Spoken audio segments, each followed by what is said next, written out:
Good morning, everyone. Welcome back. It's Katya. Great to have you here. Glorious sunny day. Blessed to be able to get outside. Beautiful blue sky. If I turn the phone video around, you'll be able to see what I get to look at. You can see that gorgeous lakes, and it's just wonderful. Gorgeous view. It goes out to the sea. So what I wanted to do is encourage you all to get out in the sun when it's shining every day. It is, because the sun is necessary for all life here on earth, and it's been vilified, made to be the villain, for quite a long time, and particularly in the 60s is when it really started to be vilified, and all the sunscreens came out. Prior to that, we were encouraged to go out in the sun as children in the 50s, and before that to play in the sun, because we were taught how important it was for our overall health. It not only uplifts us, it makes us happier and joyful. It stimulates our immune system. It enables us to heal quickly. It encourages growth. As children, we need to be in the sun, okay? And obviously, it also uplifts our spirits. So we all know what happens and how we feel when we're deprived of sunlight. We can get depressed. And if it goes on for a long time, a lot of people have to take, vitamin D supplements, because it's known that we need vitamin D, and the best source of that is the sunshine, the sunlight that we have beaming down at us every day. Even if it's obscured by clouds, it shows up every day.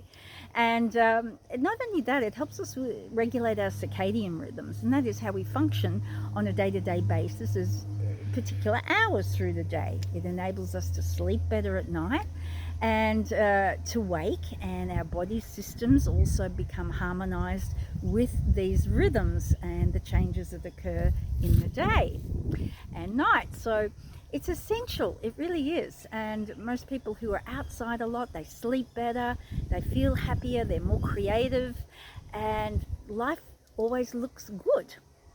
I'm not saying that, it's a guarantee that you're not going to have some days where, things just don't go as well as they have in previous days, or, this is the nature of life. But inevitably, getting out in the sun will definitely cheer you up, okay, and help us to absorb these rays that supply a lot of nutrients to us, a lot that we haven't even discovered yet, or say discovered, that are essential for our well-being.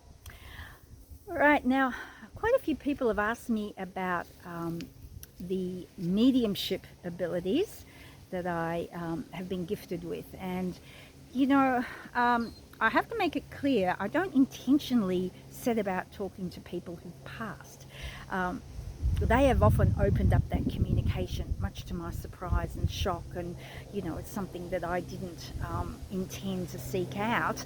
It actually sought me out, So since I was a child, I've had several premonitions of events, and they have been accidents that actually came to pass, and they're very vivid. I remember them very well.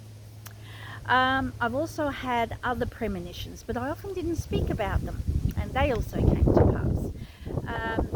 And as I've gone through life, and I've learnt a lot and studied a lot on nature, the nature of this reality, getting to know myself, the body, how it functions here. I've also had many mystical experiences that have expanded that knowledge out further. So there's one experience I want to speak about today, and I think this is going to be helpful to a lot of you. And it was the passing of my father. My mother had passed away in 2002, but when his time was to come back to the other side in 21, he left me some amazing messages. Now, this has happened with other people in my life close to me who've passed over. I think I've mentioned before, I've gone through these experiences with close people passing and the communication taking place. I could say I'm a reluctant soul source medium, if you like. And not only that, but I understood that I'd had lifetimes because I'd shared these with my mother. She also had, sight, the second sight's often called. So there's a psychic lineage on her side and also on my father's side. I have a Russian father, so his sister would read tea leaves, and there was other things that had gone on in the family. Just that knowing that they were gifted with, if you like. So what happened when he passed away, he not only sent me some very profound messages that were unequivocally definitive in that he was fine, he was communicating with me, and it was wonderful to have that, Of course, while he was still in his bodysuit here, he would sometimes have these discussions because he was in palliative care for 10 years. So it was an incredible journey for him to have to go through a lot of internal changes himself from being in palliative care. But so I was coming home one day from shopping, and it was about 5 minutes from my home. I had to go down this highway, this route, and I noticed in the distance this yellow, quite large blob rapidly coming towards my windscreen. And the closer it became, I'm thinking, what is this? What is this hurtling towards me? And of course, the closer it got, I recognized it as two large butterflies that were conjoined. They were mating. So it symbolized love and soulmates. And it was lemon. That color was also indicative. I knew straight away it was my parents. And that it was tumbling. And of course, I knew these butterflies were going to hit my windscreen. And, that would be the end of them, obviously. But it was such an unusual experience. So, as I said, I was only 5 minutes away from home, and when I did get home, I then went and sat and just went into a quiet, deep space within myself and reflected on what I'd just experienced. And as I did that, I had this incredible vision, so clear, so detailed, of my parents with my father had his arm around my mother's shoulders, and they were beaming, just beaming, this gorgeous light and happiness and fullness of spirit, just radiating out of them. And as if they were just unconditional lovers, and allies. And that's how we are on the other side. So, truth be known, my parents were more often adversaries in this life than they were allies. But of course, we're just playing roles here. So what had happened, it's almost if you can visualize a stage. They've stepped off to the side. As they've gone to the other side, the masks that they've been wearing, the roles they've been playing have all dropped. And they're left with the real soul self, which is pure love. It's a fractal of God. And so what they wanted to communicate to me was that I'm here, and as is every soul, is to help to bring heaven onto earth. In other words, the way we are in the afterlife, like I said, we know without a doubt, we just know who we are. We know that we're fractals of God. We know that we're loved unconditionally. We know that this journey here on this earth realm was an experience where we gained a lot of knowledge, and we take that with us to share. We also see many souls around us that we know were journeying with us this lifetime and may have passed over before us, and that'll be family or friends. The recognition, we're happy to see each other. Wow, we made it. We had incredible adventure. What do we share with each other?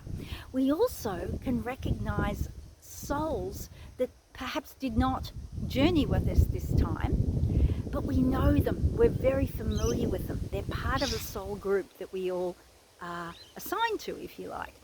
And through various lifetimes, we shift and change roles. And I remember my mother once just flippantly come out of her mouth, she said to my father, "You're not going to put me in a convent again." It was almost like it was a very strong memory of my father being her father in a different lifetime. And, you know, there's been so many incredible, I guess, I wouldn't say testimonies, but accounts of people who have attended funerals of perhaps their own family or friends, and they have stories to share where they have had signs presented to them, even words, it could be fragrances, smells, synchronicities that without a doubt have shown them that that person who's just left their world, our world here at the moment, is safe and well and happy, and usually communicate, "Don't be worried, I'm fine." Don't grieve so long that it keeps you stuck. Grieve my memory, but know that I'm not gone. I'm here. I've just gone through a very thin veil. It's like you go out and open a door, and that's the thing with when we leave this world. It's far easier to leave than it is to come in. I'll talk about that another time. So to detach from our bodies and just step into another reality. So this is what they want to communicate to me, that we're here to interact with everybody, every soul here, as we do on the other side, and that is with unconditional love, no judgment, because the truth is we're at a time now where a lot of us are being activated, souls, to speak the truth of who we are as souls. And because we're in such turbulent times and people are experiencing sudden losses of friends and family, it's very overwhelming. It can be filled with a lot of grief. So people are finding themselves a little bit like they're adrift at sea, as they try and navigate these things. Now, as I said, myself personally, I've had quite a few deaths occur around me, and I know the grieving process. I've even, as I said, my twin chose to leave at 30, and my mother knew that he was only to come for a period of time. She thought she was having one baby, because in those days they didn't have the technology to do the scans, kind of uterine scans to ascertain what's going on. But he was lying behind me, so she'd gone in to give birth, and she thought she was having one baby. So it's quite a big surprise. But she did know deep down that he'd only come for a specific time. So many people that I've spoken to over the years have all had experiences that express that they haven't felt that they could talk to a lot of other people about, around being communicated with by friends and relatives that have passed over. But when you start to talk to them and ask questions, they all will have had some kind of sign. And that's the thing that I think as souls, when we do cross over, we want to reassure our loved ones that all is well, we're okay, and it's all fine. So here we are. A lot of us are playing roles where we are adversaries with certain people in this life. But if we see it as a gift that we've actually chosen these souls to play these roles in order for us to grow as souls.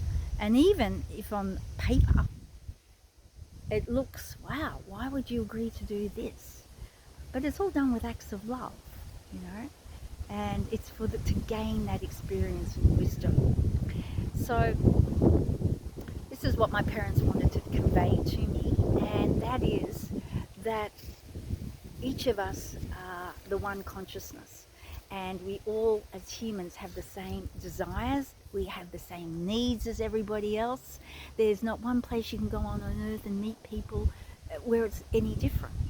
We've been programmed into division and separateness. not only within ourselves, we're divided within ourselves, we battle against ourselves, but the idea is to bring ourselves into harmony.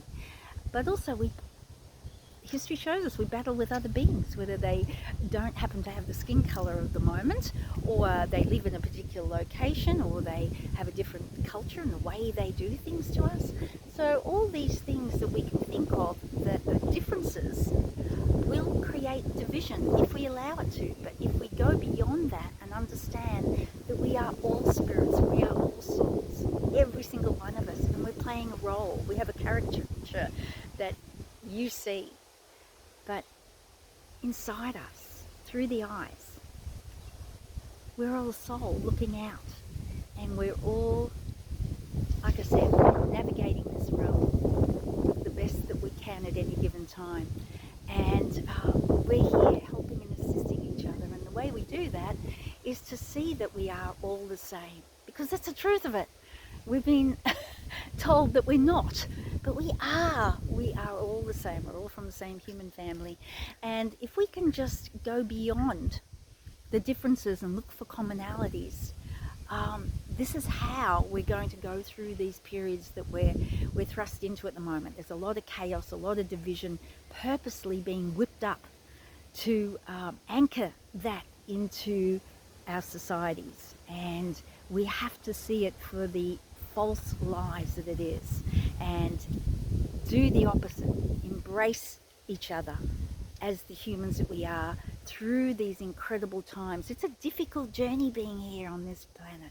Each and every one of you have made an incredibly courageous act to come here and to go through what we go through. Inevitably, you want to leave here and go, wow, you know, how did I love? How did I love? That's the questions we'll be asking ourselves when we are drawing our own breaths. How were we here? You know? So I wanted to just share these things with you today, and I'll talk more about some of the experiences I've had. Please put your comments down if you've also had some mystical experiences that confirm that, you know, we don't ever die. Our souls are eternal. You know, that's the truth of it. And you've got to realize, if that truth was known, a lot of the societal constructions of corporations, religions, would all collapse, because when we know this, it changes the way we view the world, totally. So please do that. And if you'd like some more discussion on these things, like I said, right now I haven't set up, but I do want to set up a teaching, online teaching facility for people, where I can, you know, share a lot of my knowledge and wisdom, but also help people, because, you know, being a soul source intuitive, a body-mind intuitive, I have the ability to be able to detect in people where there's imbalances. And how that I do that is because it's basically the soul is speaking to me through your eyes. Like I said, the eyes are the window to the soul. Everything comes out there and tells you what state this person's bodysuit's in, right? So I can pick up if someone's totally burnt out and they're struggling to keep going, and it's affecting how their body is operating. You know, the cup's half empty, they're operating on empty, and they're struggling. I can detect where there may be illnesses that are starting to be created by that person because of a certain mindset that they have, that they feel that they're trapped in.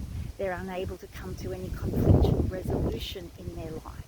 And remember, these times we're living in, it's set up to create a lot of internal conflict, which we are seeing played out on the outside. So that internal conflict has originated from within us, and it's meant to show us where we ourselves are playing these things out. So I can assist people getting in touch with these things in their own bodies and their thought processes, which is very transformative. And sometimes it can be confronting, because oftentimes people have a condition for various reasons. Sometimes it's to get attention, sometimes to get their needs met in different ways. Um, and also there's just stress that hasn't been acknowledged in the person, that's been going on for a long time, and they need, like I said, patterns need to change, they need to make changes. So any type of imbalance in the body, not only, as I said, cancers are called, to shift stagnation, but it's requiring us to change in some way. Okay, and if we can refuse to do that, but then we wear the consequences of that. I'm not saying they're all dire consequences, but our lives don't flow as they're meant to when we're here. People think there's a lot of suffering that goes on. Well, there is, but there's many things that can be transformed just from changing the way our perspective is on certain things. And we cling sometimes to certain things and beliefs, and they're not serving us. So this is what I can assist you with. Okay, and all right, so for now I will wish you all a wonderful, wonderful day, and much love, and I'll speak with you all again soon.